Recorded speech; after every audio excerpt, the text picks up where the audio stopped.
Hello, I'm Justin Wheeler, and welcome to Nonstop Nonprofit. For this episode, I'm excited to sit down with Drew, Director of Marketing for Orphans Promise, a nonprofit working in 65 countries to help at-risk children thrive. Drew and his team have done an exceptional job maintaining the confidence of their donors during these unprecedented times. The key ingredient to their success has been donor transparency. Let's dive in to get into the specifics.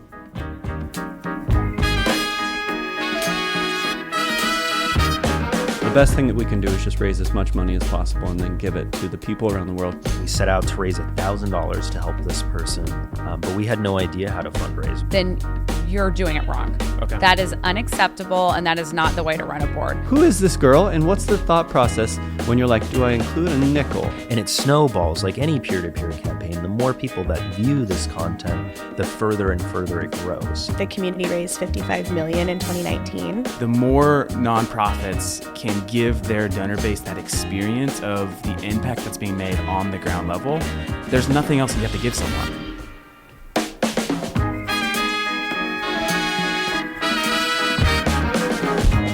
This is Nonstop Nonprofit. Drew, thank you so much for joining us for the Nonstop Nonprofit podcast. I'm really excited to dive in today to talk about all things marketing, fundraising, and specifically, how transparency is kind of tied into all of that.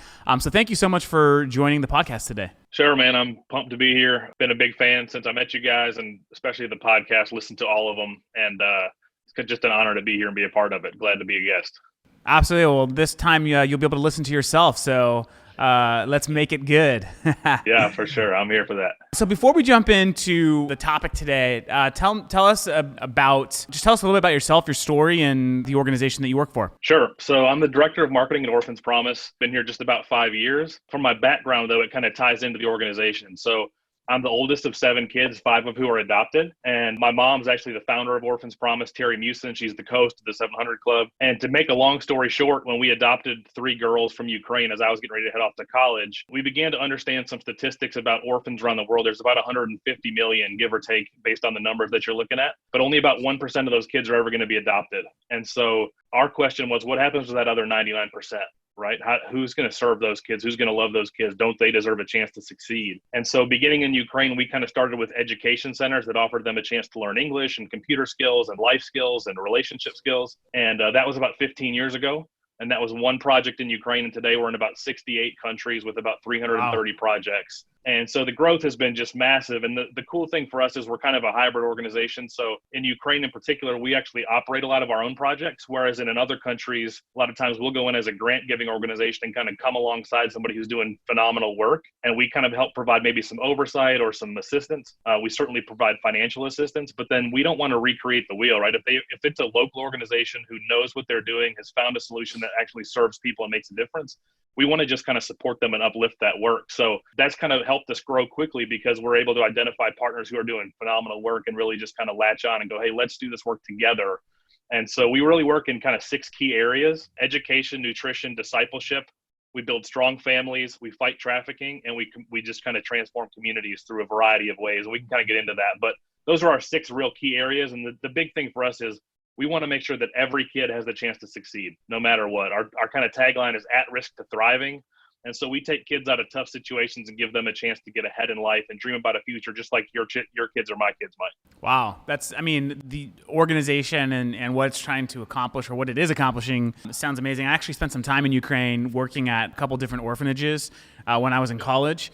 And it was, just to the kind of mission of those specific orphanages were to help basically rebuild the relationship between the individuals living at the orphanage and their parents, and helping their parents get back to a point where they could, take full custody back of their kids. But it was one of my first international trips. Spent the summer, and organizations that are helping vulnerable children, I think, is some of the most important work that can happen. So thank you for that. And it's amazing. I actually did not know that your mother started Orphans Promise. So when was the organization started? It was about 15 years ago. We just celebrated our 15-year anniversary in December. Wow. So, we've, like I said, for the first few years, it was very, very organic. I mean, kind of grassroots, like people might hear about us and just kind of decide to get on board. And then when I came on board about 5 years ago, my background is in marketing, and I felt like, we do phenomenal work. We've got phenomenal partners. We need to tell more people about this. And so as we've done that, and we've got a tremendous development team, we've been able to really kind of grow that way. And so it's been neat to see. I think kids are kind of an easy sell, right? If you ask people, like, kids move people's hearts because they're vulnerable and they can't necessarily defend themselves. But I think it's not just the kids. It's the fact that what we're doing is not just putting a plate in front of a hungry kid. We're creating opportunities for that kid to change his future, his community, and potentially his country. As we send some of these kids to college and they become leaders in their country, literally the face of nations can change if we invest at a young age. And so that's kind of why we exist, is to really change culture by changing the lives of these kids. Awesome. Well, when you and I first connected, it was right before COVID-19 kind of changed the world. And fundraising was a very different landscape, back in early February, late February. And so as you guys have we're, a quarter into this pandemic and the world has turned upside down, how have you guys responded to COVID-19 and how has it impacted your overall fundraising and marketing strategies? Yeah. So, I think it was a big adjustment at first. A lot of what we do, particularly at the major donor level, is really sort of hands-on, face-to-face. We've never been an organization that kind of makes most of our money off of one big event, but we do have a big annual event typically. But what we do a lot of is face-to-face donor relationship building. We take 1 to 2 trips a year to actually visit our projects overseas in places like Ukraine or Africa or Spain or wherever we might be.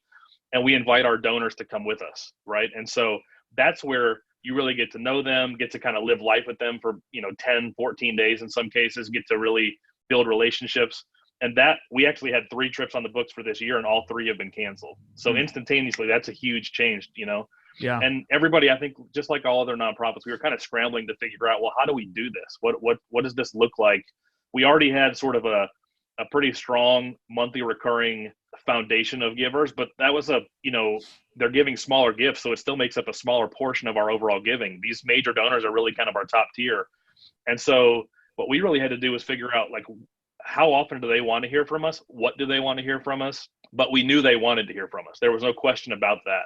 And I think where we were maybe really well positioned for this was because we've spent that face-to-face time in the past. This wasn't someone we didn't know. They weren't faces on a Zoom call that we didn't know, or they didn't know our faces. We really knew them. And so because we'd spent the time to invest early on, when we invited them to a Zoom call or even just a one-on-one FaceTime call, they said yes because they missed the relationship as much as we did. And so I think that's kind of an important thing to think about, is your people likely do want to hear from you, whether it be the face of your organization or the development person or the marketing person they're used to talking to. For us, we've really adjusted to that and done a lot of these Zoom calls with our donors, and it's been phenomenal. The way they feel connected. The very first one we did was so cool. We kind of finished our little, 30-minute presentation. We had prayed, we had talked about our project, shown some photos and videos. And at the end, we were kind of done and said, all right, guys, great to see everybody. And nobody hung up for like 7 minutes. They all were there kind of talking to each other.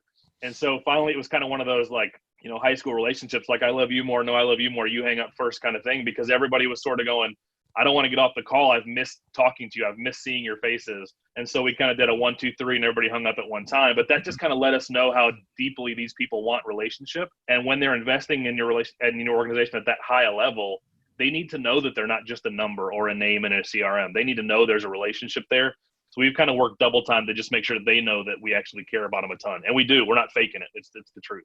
So that's super fascinating to me, because I've worked a lot with major donors. That's very rare to see that sort of emotion towards the organization. I see that more with like low dollar fundraisers or donors, but at the major donor level, typically you see individuals that typically tend to be more busy, are a little bit more protective of their time. And so, what have you guys done to actually create that sort of culture where your donors, like you said, are afraid to hang up first? I really think it is just investing the time. And then the other thing I would say is be who you are. Like, so I know she's my mother and I'm probably a little bit biased, but Terry Mewson, our founder, is about as down to earth a woman as you're going to meet, who's had tremendous success, was Miss America 1973, like host of the 700 Club. So she's really well known, but I can assure you, if we were with our donors in person or on a Zoom call, she'd talk to you and pray with you about just about anything. How are your kids? How's your life? This, that, or the other. They feel like they're a part of our family. In fact, when we're together, they talk it's funny when new donors come into the mix at the major donor level, the current donors talk to them about welcome to the family, right? It's not just us doing that because we've created kind of this family environment. And so I think it's text messages during the week, it's on a random basis, kind of one-on-one. It's these group Zoom calls. It's emails that go out from people, not just from the organization as a whole. It's how would you talk to a family member if you wanted to stay in touch? And that's really how we've kind of built these relationships. And so I agree with you. I think it maybe is pretty rare, but we're blessed to have some incredible donors, man. I'm certainly biased again, but I think our donors are among kind of the greatest. I know you've been kind of on like a big recurring donation kick lately, and I'm all for it. And I think it's the key to success. But one of the things we've done that's really been awesome is we actually implemented something like that at the major donor level, Nice. where we asked them to commit to us on a yearly basis, Yeah. a certain amount. Now, however they want to break that up is kind of on them. But for us to be able to say, hey, would you walk with us for 3 years at least and commit to us a certain amount of money for 3 years? And so it does a couple things. It certainly gives us a little bit of peace of mind to know there's some money coming in that we can count on. But for them, it lets them know they're kind of part of something special. And they're in this sort of upper tier of donors. And what we do with that group is really treat them a little bit differently even than other people. And really you're getting a definite touch every month. Maybe we're going to send you something. Maybe we're going to, give you a polo or a t-shirt. Maybe we're going to send you a nice leather binder with our logo on it. And some of that stuff can seem kind of tchotchke, but I think at the same time, when it's quality stuff, it lets them know that we really do appreciate them. And the ROI on a $30 polo versus somebody who's giving you $100,000 a year is ridiculous, right? So let's spend a little bit of time, a little bit of money, and really invest in these people who are deeply investing in us.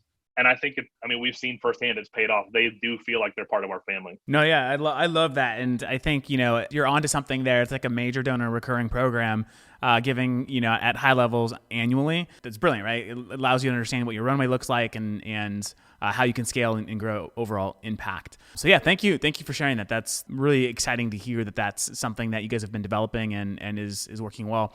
One of the things you shared with me a while back that I was really inspired by was just kind of the transparency you and the team took to your major donors around the kind of uncertainty of how COVID was going to impact overall fundraising targets.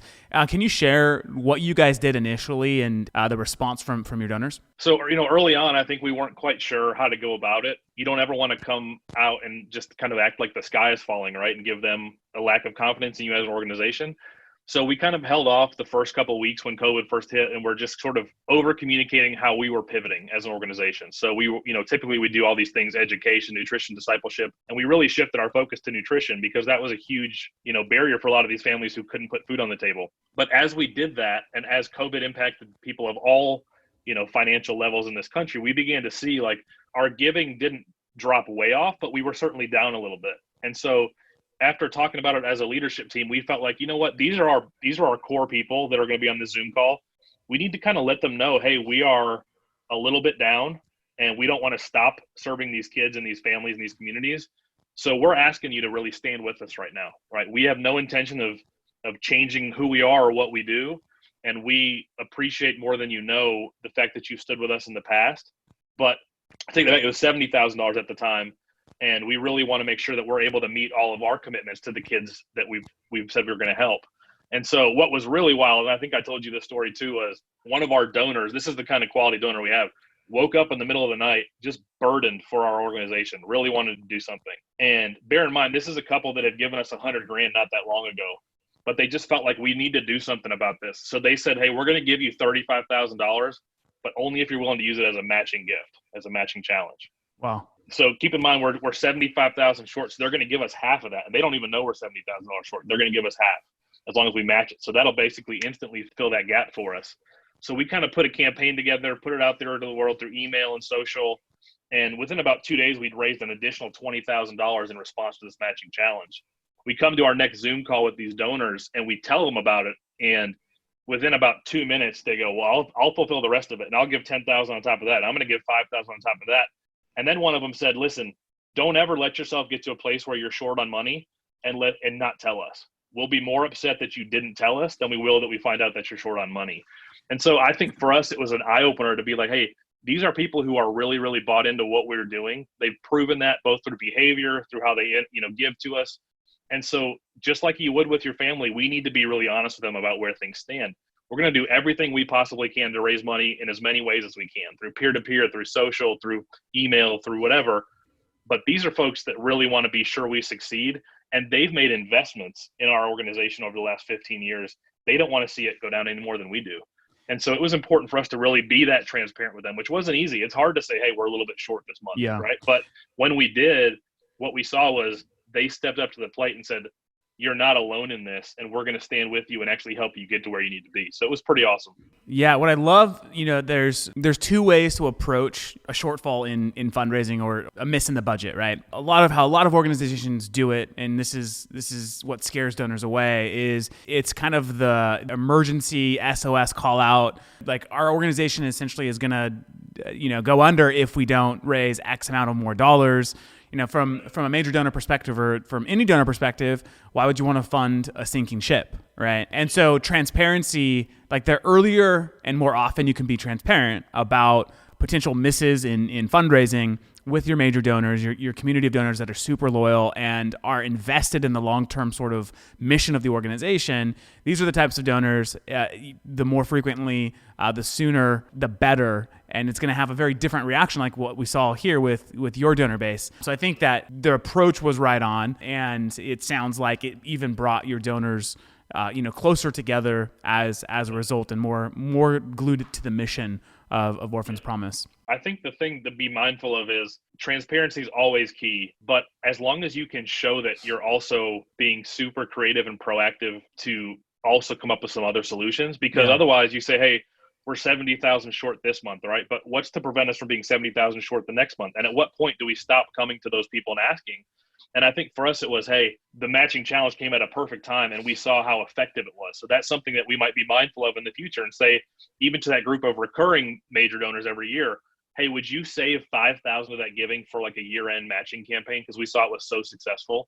Whatever you're going to give us, take 5 of that and just tuck it away for December, maybe. Would you be willing to do that? And I think as long as we're creative and can kind of say to them, hey, we're not just kind of sitting back and hoping the money comes in.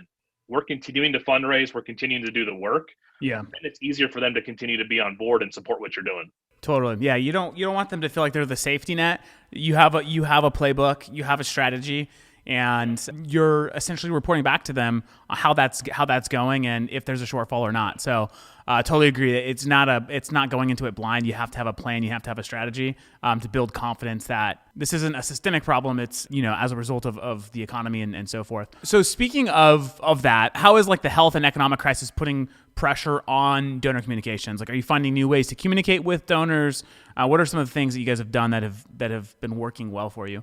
It is certainly the Zoom calls, like we've mentioned already. For us, we've sort of changed our email cadence to be a little bit more frequent so that we're sharing regular stories from the field and letting people know. For example, in Ukraine, at one of our transition homes, which is kids who've come out of orphanages and we're kind of preparing them for life, there was a girl who saw there was a massive need for masks in her community. And so she and the girls in the home sat down and we bought some sewing machines and they started making masks for their community. It was a great story to tell our people, because this is a girl who came into the training center having had a rough life, having come out of an orphanage, and because of the work you've already supported, it's changed her heart. Now she's a servant-hearted gal who really wants to make a difference. But on top of that, now the work we're doing has shifted from the general education stuff and all that to now we're creating masks that are serving that entire community, right? So that's a really cool story to tell.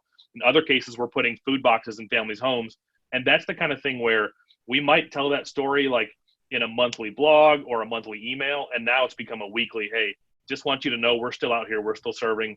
And it's not always an ask in that email necessarily, because I think the one thing we don't know, especially at the lower end, because there's so many donors, is how is COVID impacting you personally, right? Like, maybe you're someone who has lost a job, who's been furloughed, who whatever, and us asking you all the time may not be the best move for us, right? So I think some of that comes from knowing your donors, knowing your segmentation of your audiences. So we kind of offset, like, hey, we're going to tell you a great story and ask you to stand with us. Then we're going to tell you a great story and just let you know, hey, we're praying for you. We're here for you. If there's anything we can do to help you, let us know. And then the next email is going to be, hey, here's another great story, and we're still asking you to stand with us. We've shifted one of our monthly print newsletters that goes out by direct mail to about 20,000 people. And we basically shifted that away from, traditionally, it's just one story of one child, and we kind of give you background and how we've helped and all this stuff. We've gone with an entire version that's going to be various coronavirus stories from around the world.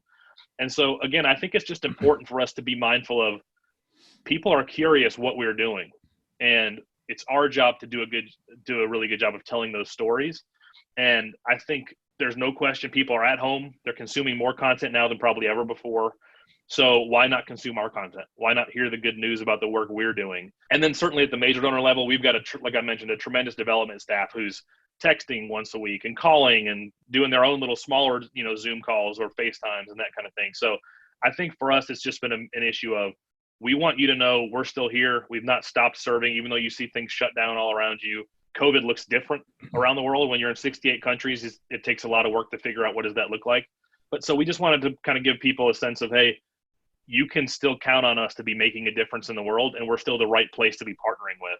And the best way for us to do that is to tell you about the impact. I'm curious, how has the direct mail piece been performing? Is it a fundraiser? Is it meant to raise funds, or is it more of an engagement touch point with your donors? We send 2 packages of the same marketing product out, one to people who are already giving to us monthly and one to people who are giving us one-time gifts, essentially, with a little bit different messaging in there. So far, it's kind of performing right on par. We tend to get, obviously, more gifts from the people who are giving us one time than those who are giving us recurring. But occasionally the messaging is somewhere along the lines of, hey, would you give a special gift, right? If you're already giving us a monthly gift. And so we've seen it's performing just about on par as it was before COVID. And I think, again, it's just a testament to the fact that people want to continue making a difference, right? If they can't afford it, that's a different conversation. If their finances have changed, that's a totally different discussion.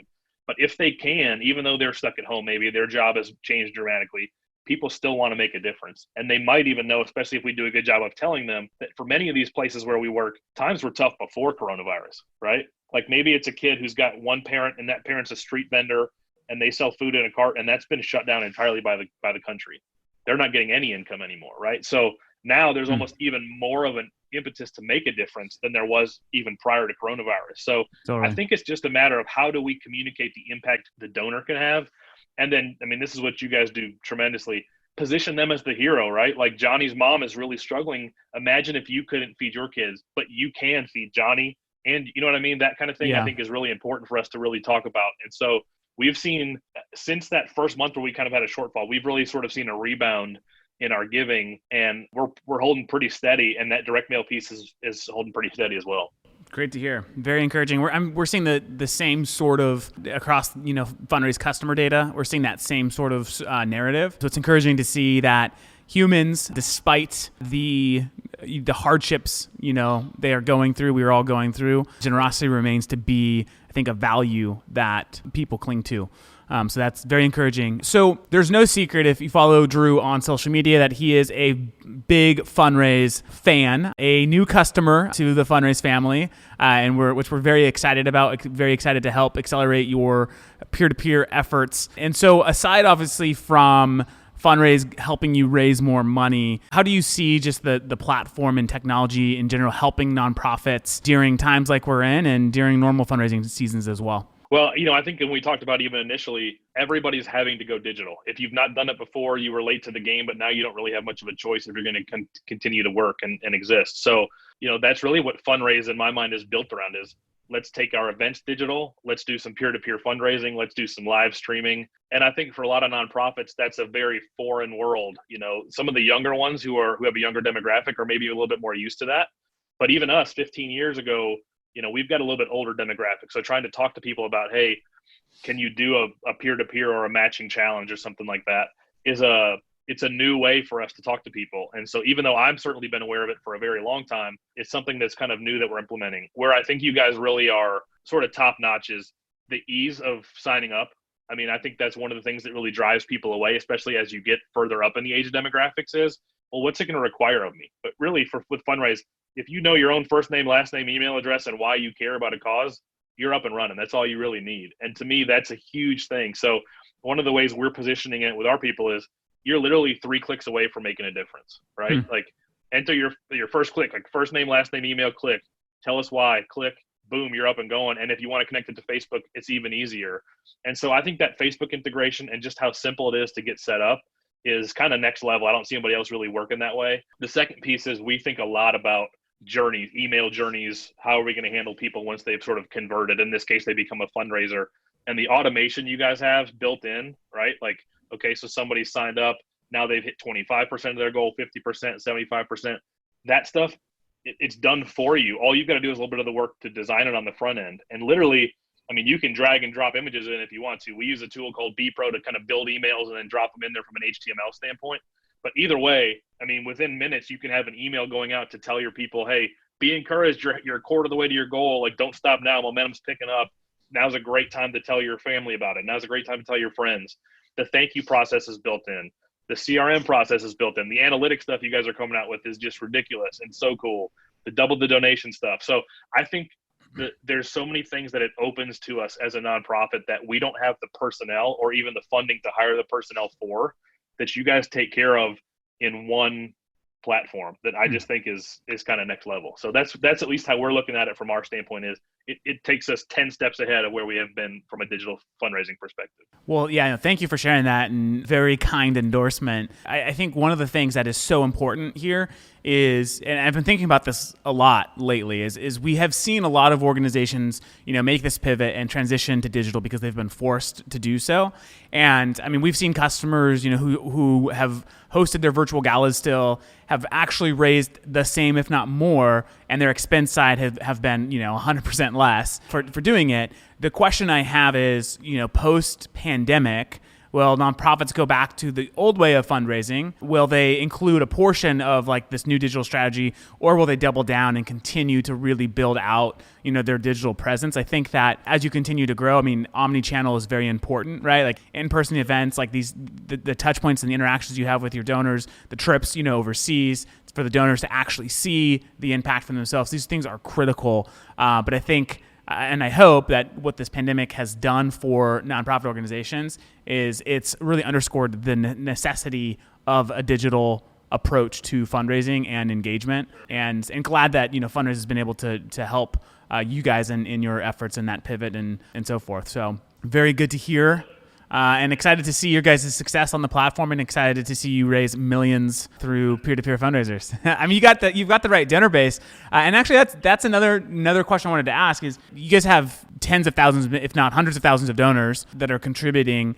How, from a marketing perspective, how do you build out the right sort of journeys or segments to personalize with that large of a donor file?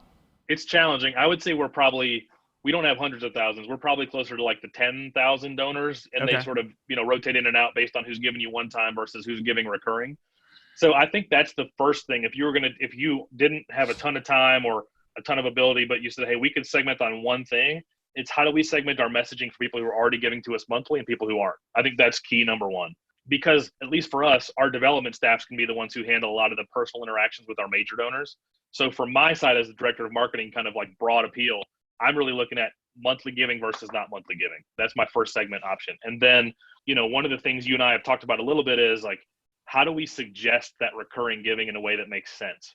And so I think that becomes part of your messaging when people are giving you one-time gifts. Like, you want to be sure and thank them, make them feel like they're a part of what you're doing 100%, but also be able to paint a picture for them of, hey, if that was a recurring gift, this is what that might mean for us. You know what I mean? That's why I think it's so important to segment those two audiences, because the recurring people kind of know, and I think it's even sometimes a challenge with that group to just be sure you're not taking them for granted and you're always staying on top of them. Yeah. And you're making sure that they're getting love and they're getting appreciation and continuing to be pushed to keep giving, because they're getting hit from so many other places. So to me, it's less from a segmentation standpoint, when you're talking about a 20,000 person email list, let's just say, about monetary, even in some cases, than it is about what's your giving behavior monthly versus not. And then you can get into, hey, we're going to send a one-off email to this specific group because we feel like the amount we're trying to raise is perfect for a mid-level donor who's given us $500 a month, but we think has the capacity to do 1,000, right? Got it.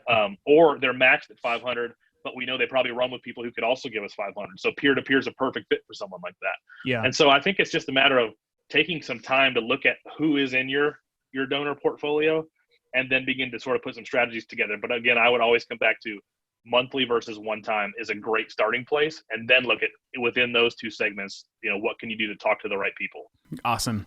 That's very helpful. And that what kind of to ducktail into like another sort of topic that I've been fascinated with, and organizations, like Orphans Promise, I'm sure deal with this all the time, but as a director of marketing, I presume you also have a chief development officer or an individual that heads up development. So how do you look at the relationship between marketing and fundraising? There's always this argument of like, is marketing about awareness or is it about fundraising in the nonprofit space? So how do you bridge the gap between marketing and fundraising, and how does your organization handle that? Still, even though we've grown significantly for 15 years, we're still relatively small. And I think that lends itself to really good relationships, assuming you got the right personalities. And our development director, Beth, and I are incredibly close and work incredibly well together. So that probably helps us in this instance. But, we kind of have this mantra, and I'm sure you would probably agree, like everybody's a fundraiser, right? Everybody's always fundraising. Even if you're not asking, by the way that you are presenting the organization to someone, you're basically setting the tone for an ask later, or you're giving them an opportunity to go, yeah, I'd love to support that. So we don't really think of it as two totally separate things. We certainly support development efforts with, my graphic designer sometimes helps with some of their proposals or some of the landing pages they might need or whatever the case may be. We'll certainly be involved in some of the landing page stuff with fundraise, email building and fundraise. So that's kind of one way where we just sort of collaborate. The other thing is because we're a relatively small leadership team, there's just 4 of us, and I'm on all the donor trips. And when we're on a donor trip and it's a development trip, so to speak, everybody's development, right? No matter what your role might be, whatever your job title might be, we're all playing the role of donor cultivation, donor relationship building, donor care. And so I think when you come back here into your day-to-day office life, that just kind of carries over. We all understand that we're all pulling the rope in the same direction. So I know a lot of places there's kind of a fight over that. We certainly spend time and money and effort to use marketing as a branding tool. But at the end of the day, if we can't fund the work we're doing, who cares what we're telling people about it, right? If we can't do more work and make a deeper impact, then the marketing doesn't really matter. So it's all kind of fundraising and development. It's just a matter of how we're positioning that, if it makes sense. Totally. And I think, that telling the story of the organization, building out the brand has a direct correlation to raising funds. And, marketers' primary responsibility is to support the impact the organization is trying to make. And the best way it can do that is by driving engagement, driving people to want to actually, click that donate button or click that way to get involved and volunteer. And so how that story is crafted and the message that's told is incredibly important. And so I agree. I see marketing and development, under the same sort of umbrella with the same sort of responsibility. So Drew, thank you so much. This has been extremely valuable. I love the approach you guys have taken as you've cultivated donors over this period of time where there's been a lot of question marks and a lot of like, how much should we reach out to our donors? So thank you for sharing your insight and the approach you guys have taken. I know that it's going to help a lot of nonprofits, who are still thinking about this and still have lots of questions around this topic. Cool, man. I appreciate being here. And I would just say, if I could kind of leave a parting shot for some of the nonprofits that might be listening to this, is don't get paralyzed by overthinking things, right? Especially at a time like this. You don't know how well a Zoom call might work. We weren't sure people would show up because our demographic is a little bit older. We had to handhold and call a couple people and walk them through what that process looks like to get on a Zoom call, right? But if they matter to you, do the legwork it takes to make that happen. And once they get there, they're going to hear about the value of your organization. So spend a little bit less time. I mean, certainly strategy is key. I'm a strategist at heart, right? But spend a little less time making sure your strategy is perfect and a little more time making sure you're getting in front of people with your message, because the work you do still matters no matter what's happening with COVID, no matter what's happening in the world, even once COVID is hopefully past. And so I just think we've seen firsthand our donors want to hear from us probably as much or more than we think they do. And our story matters more now than it ever has. And so I think just major on the fact that you're making a difference and they're a part of that and you couldn't do it without them. Great. That is a great parting word. Thank you so much for that. I love, don't overthink, don't paralyze yourself with thinking about the complexities of the thing it is that you're trying to do, and instead just work on actually executing and getting it done regardless of what it entails. So Drew, thank you so much. It's always a pleasure to talk with you. Thanks for coming on the podcast. We look forward to continue partnering with you and Orphans Promise and the rest of the fam. Awesome, man. Thanks so much. Thank you. Have a good one. All right, you too. See ya. Thanks for listening to this episode of Nonstop Nonprofit. This podcast is brought to you by your friends at Fundraise, nonprofit fundraising software built by nonprofit people. If you'd like to continue the conversation, find me on LinkedIn or text me at 562-242-8160. And don't forget to get your next episode the second it hits the internets. go to nonstopnonprofitpodcast.com and sign up for email notifications today. See you next time.